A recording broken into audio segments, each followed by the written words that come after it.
बिस्मिल्लाहिर्रहमानिर्रहीम। अस्सलाम वालेकुम डियर स्टूडेंट्स, हमने स्टार्ट किया है इंट्रोडक्शन टू नर्सिंग एथिक्स, जो कि हमारे साथ फोर्थ सेमेस्टर बीएस नर्सिंग का एक सब्जेक्ट है। ठीक है, उसमें से हमने पढ़ा पार्ट फर्स्ट, जिसमें हमारे साथ ऑब्जेक्टिव थे एथिक्स, नर्सिंग एथिक्स, ठीक है, bio ethics, value, belief, moral, attitude, conflict. ठीक है, आज जो हम डिस्कस करने वाले हैं वो है हमारे साथ डायलीमा। ठीक है, दूसरा है ethical डायलीमा and discuss importance of ethics in nursing, review criteria of a profession, develop characteristic of a professional nurse। ठीक है, तो आइए स्टार्ट लेते हैं। स्टार्ट लेने से पहले आप लोगों से एक छोटा सा रिक्वेस्ट है कि हमारे चैनल लेक्चर्स बाय अनाया को सब्सक्राइब करें, कमेंट करें एंड फिर से बेल आइकन, ताकि नेक्स्ट वीडियो का नोटिफिकेशन आप लोग को बहुत जल्द मिल सके। अच्छा स्टूडेंट्स, डायलीमा को डिलीमा भी कहती है। ठीक है, तो व्हाट इज़ डिलीमा? डिलीमा किस चीज़ को कहते हैं? डिलीमा जो है ना, ये हमारे साथ एक ऐसा सिचुएशन होता है जब आपके पास दो चॉइसेस हो। ठीक है, और दोनों चॉइसेस में से एक चूज़ करना आपके लिए मुश्किल हो, डिफ़िकल्ट हो। ऐसा सिचुएशन जब आपके पास दो चॉइसेस हो, ठीक है, और उस दोनों में से एक को सेलेक्ट करना आपके लिए बहुत मुश्किल हो, तो उस दौरान हम कहते हैं कि क्या है, ये हमारे साथ है डिलीमा। ठीक है, situation in which a difficult choices has to be made between two or more alternative, especially one that are equally undesirable। बताया गया है कि फॉर एग्जांपल हमारे साथ ऐसा है, ऐसा सिचुएशन क्रिएट हो गया। मैं जस्ट आप लोगों को एग्जांपल देती हूँ कि हमारे साथ दो रास्ते हैं। ठीक है, हम जा रहे हैं कहीं पर और दो रास्ते हैं। एक रास्ते में आग लगा हुआ है और दूसरे रास्ते में क्या है, पानी है, लेकिन पानी का सैलाब है। ठीक है, तो अब आप लोगों ने कहाँ जाना है? जैसे कि अगर आप लोग देख लेना कि ये जो अभी जो सैलाब आए हैं, ठीक है, जो फ्लड्स आए हैं, तो उस फ्लड्स के दौरान क्या हो रहा है, जो लोग हैं ना, जो लोगों का घर है वहाँ पे, यानी 4 सदे में फ्लड आया है, तो 4 सदे में जिन लोगों का घर है ना, तो वो लोग अब कंफ्यूज्ड है, वो लोग डिलीमा में है कि हम क्या करें। अगर हम घर को छोड़े तो घर में हमारा सारा मतलब जितना मेहनत कमाई, जितना भी कुछ है, सारा सामान वगैरह घर में पड़ा हुआ है। ठीक है, और दूसरी साइड पे हम इंसान है, अगर हम चले जाए तो हम तो बच जाएंगे ना। तो वो क्या है, वो अब डिलीमा में है कि घर को छोड़े या इस समंदर में घर के साथ ही डूब जाए। ठीक है, तो क्या है, अब इन दोनों के दरमियान जब वो एक चॉइस को चूज़ करे तो उसको हम क्या कहते हैं, उसको हम कहते हैं डिलीमा।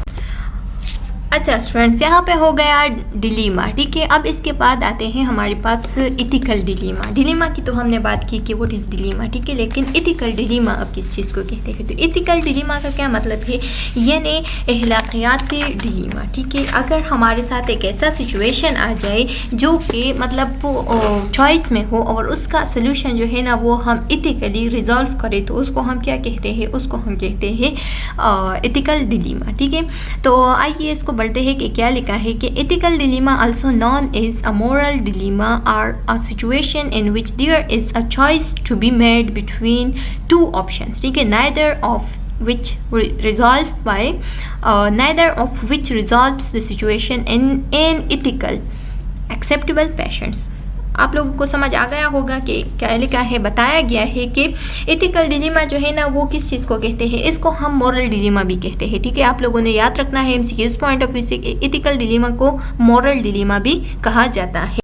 अच्छा स्टूडेंट्स, ये एक ऐसा सिचुएशन होता है जिसको हम इथिकली हैंडल करते हैं। जैसे कि फॉर एग्जांपल हम एक एग्जांपल लेते हैं कि दो दोस्त हैं, एक कंपनी में काम कर रहे हैं। ठीक है, और एक दोस्त जो है ना उसका नाम ए है और दूसरे का नाम बी है। ठीक है, उन दोनों का एक बॉस है। ठीक है, उस कंपनी का एक बॉस है, दोनों एक कंपनी में काम कर रहा है। तो वो जो ए और बी है वो दोनों एक दूसरे के साथ फ्रेंडशिप में है। ठीक है, वो ए कहता है कि बी से कहता है कि इधर आ जाओ, मैं तुमसे एक बात करना चाहता हूँ, लेकिन तुमने वो बात किसी को नहीं बताना है। ठीक है, चाहे वो बात सबको पता भी हो, लेकिन उसे क्या कहता है कि ये बात सिर्फ तुम्हें पता होना चाहिए, तुम किसी के साथ ये बात शेयर नहीं करोगे, मैं सिर्फ आपके साथ ये बात शेयर करता हूँ। ठीक है, तो वो कहता है कि ठीक है मुझे बताओ, मैं नहीं कहूँगा। बॉस के साथ भी आपने ये बात शेयर नहीं करना है। ठीक है, तो वो क्या करता है, वो जो ए होता है वो बी के साथ ये बात शेयर करता है कि मैं नेक्स्ट वीक से यानी मंडे से इस जॉब को छोड़ रहा हूँ, क्योंकि यहाँ पे मेरी सैलरी जो है ना वो इंक्रीज़ नहीं होती। ठीक है, मेरी सैलरी कम है, इस वजह से मैं ये जॉब छोड़ रहा हूँ।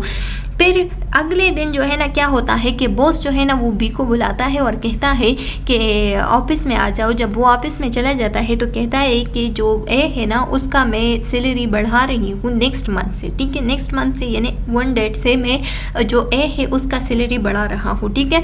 तो वो क्या कर रहा है, वो जो बी है ना वो अब कहता है कि ये बॉस जो है ना मेरा सैलरी नहीं बढ़ा रहा लेकिन उसका सैलरी बढ़ा रहा है। तो वो अब सोचता है कि मैं बॉस के साथ ये शेयर करूँ कि नहीं, कि वो तो जा रहा है, ठीक है, अगर मैं ये शेयर करूँ तो उसकी जगह पर मेरी सैलरी बढ़ेगी, ठीक है।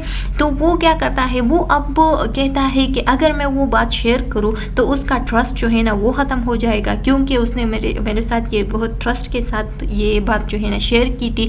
तो इस वजह से अगर ये बात मैं अब बॉस के साथ शेयर करूँ तो वो जो ट्रस्ट है हमारे बीच में वो ख़त्म हो जाएगा, यानी इथिकली ये बात जो है ना गलत है, ठीक है।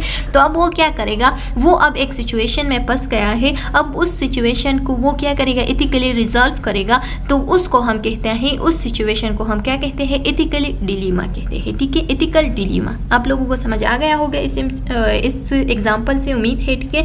तो यहाँ पे क्या लिखा है कि इथिकल डिलीमा जो है ना वो उसको हम मोरल डिलीमा भी कह सकते हैं। और ये एक ऐसा सिचुएशन होता है जो कि दो ऑप्शंस के दरमियान एक इंसान जो है ना वो फंस जाता है कि कौन सा चॉइस जो है ना मैं सिलेक्ट करूँ, ठीक है। और फिर उसको उस सिचुएशन को किस चीज़ के साथ रिजॉल्व करते हैं, इथिकली, जो कि एक्सेप्टेबल पैशन होता है, ठीक है।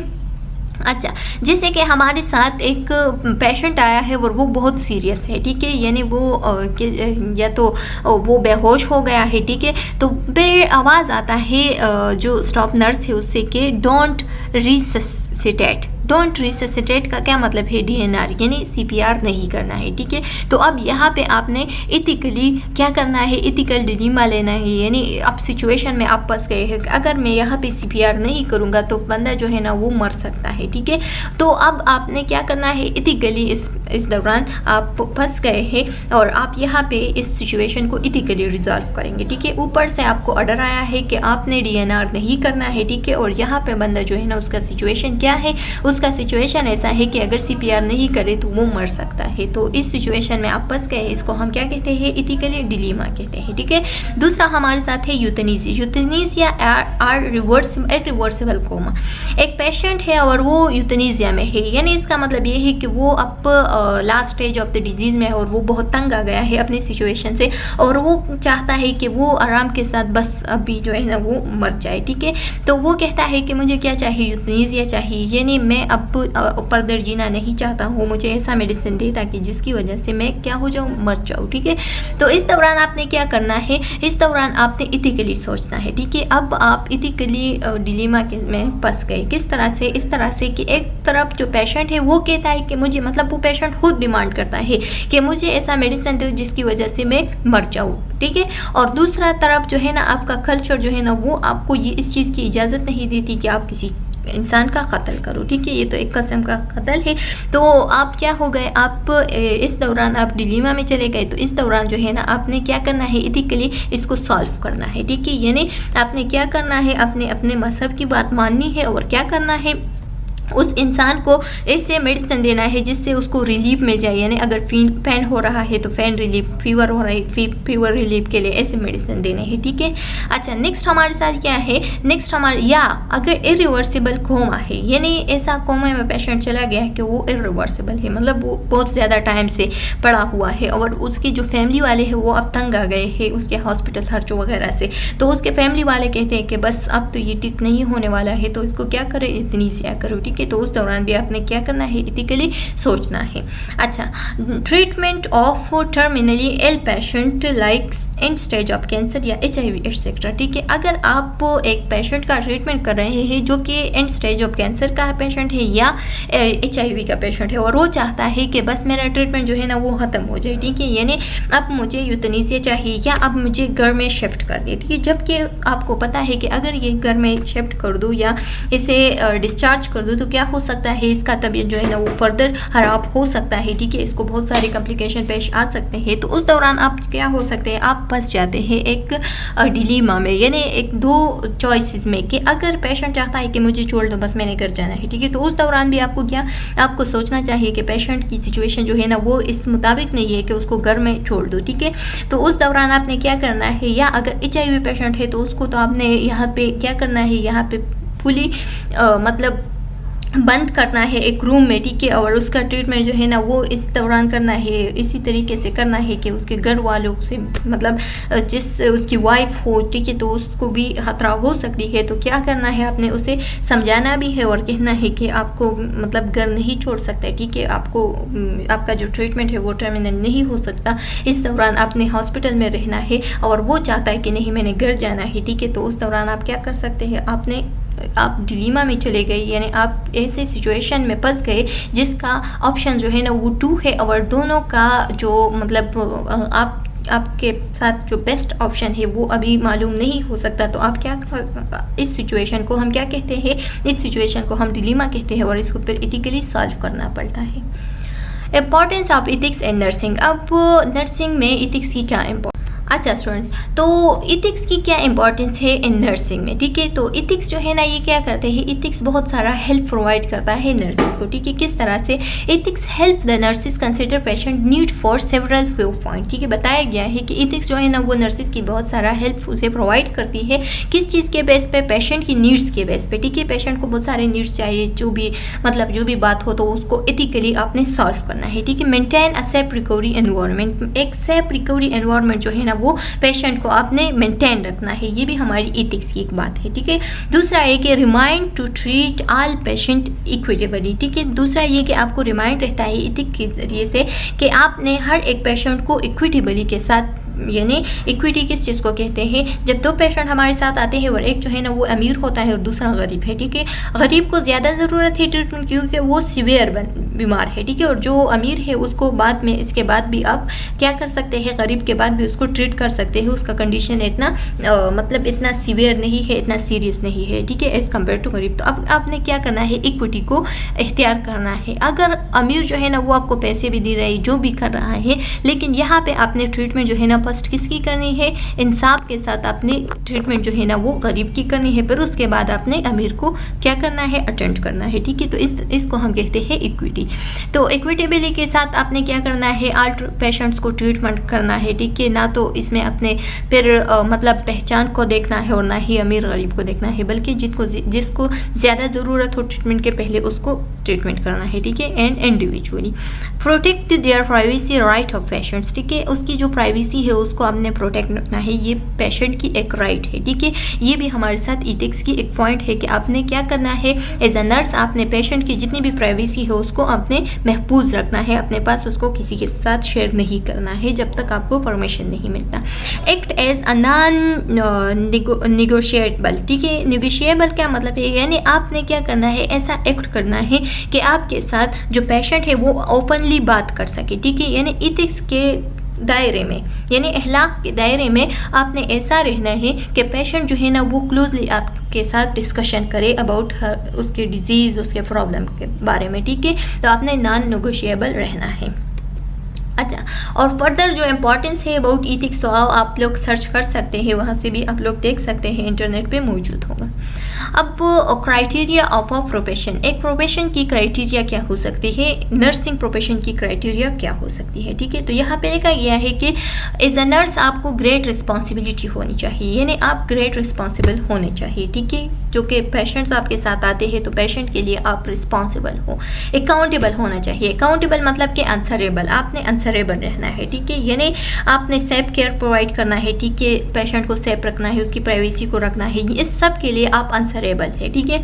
Based on specialised theoretical knowledge, ठीक है, आपका जो नॉलेज हो वो आपके मतलब आप उस पर क्या हो, आप उस नॉलेज जो है ना वो आपके साथ हो, ठीक है। जिस नॉलेज के बेस पे आप ट्रीटमेंट कर रहे हैं, जिस नॉलेज के बेस पे आप क्या कर रहे हैं, केयर प्रोवाइड कर रहे हैं, तो वो आपको आने चाहिए, वो सारा नॉलेज आपको लर्न हो। इंस्टीट्यूशनल प्रिपरेशन, आपके साथ इंस्टीट्यूशनल प्रिपरेशन जो है ना वो भी मस्ट है, वो भी होना।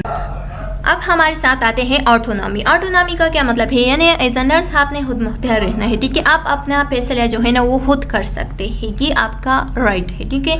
अच्छा, client rather than customer, client को एज अ कस्टमर डील करना है, किस तरह से, यानी जब क्लाइंट आपके साथ आता है तो उसको इस तरह से डील करना है कि उसको ये महसूस ना हो जाए कि मतलब इथिक्स के साथ ही अपने उसको डील करना है, ठीक है। उसकी जितनी भी मतलब एडवाइस देना हो, ठीक है, या सोल्यूशन निकालना हो उसके प्रॉब्लम का, सब कुछ आपने क्या करना है, एज अ नर्स उसको प्रोवाइड करना है। Direct working relationship, direct working relationship का क्या मतलब है, यानी आपने इस तरीके से पेशेंट से बात करनी है, ठीक है, और आपके जो हेल्थ केयर प्रोवाइडर्स है, ठीक है, उन सब से आपने इस तरीके से रिलेशंस बनाना है कि कोई क्लैशेस वगैरह ना आ जाए, ठीक है। और दूसरा लास्ट वन जो है वो है एथिकल कंस्ट्रेंट। एथिकल कंस्ट्रेंट का क्या मतलब है, यानी अखलाकी पाबंदियाँ, अखलाकी जो जितनी भी मतलब दायरा है उसके बेस में ही आपने क्या करना है, काम करना है। यानी उसमें क्या हो सकते हैं, प्रोटेक्टिंग पेशेंट्स हो सकते हैं, ठीक है, स्टेपिंग हो सकते हैं, ये पेशेंट की राइट्स है, ठीक है, एडवांस केयर प्लानिंग हो सकते हैं, and decision making is a decision making, आप डिसीजन ले सकते हैं।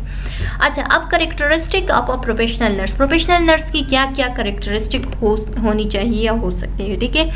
अगर आप में ये सारे करेक्टरिस्टिक मौजूद है तो आप एक प्रोफेशनल नर्स है, ठीक है। तो क्या क्या करेक्टरिस्टिक है, the first one is maintain ethical standard in practice, ठीक है। आपने अपनी प्रैक्टिस में एथिक्स को लाना है, ठीक है। अगर एथिक्स आपके प्रैक्टिस में मौजूद है तो आप एक प्रोफेशनल नर्स है। Encourage fields to follow the same, आपने क्या करना है, इनकरेज फील्ड्स, अपने फ्रेंड्स को भी इनकरेज करना है कि ये सारे जितने भी एथिकल पॉइंट्स है वो आप भी फॉलो करें, ठीक है, यानी आपने सबके साथ सेम रहना है, ठीक है।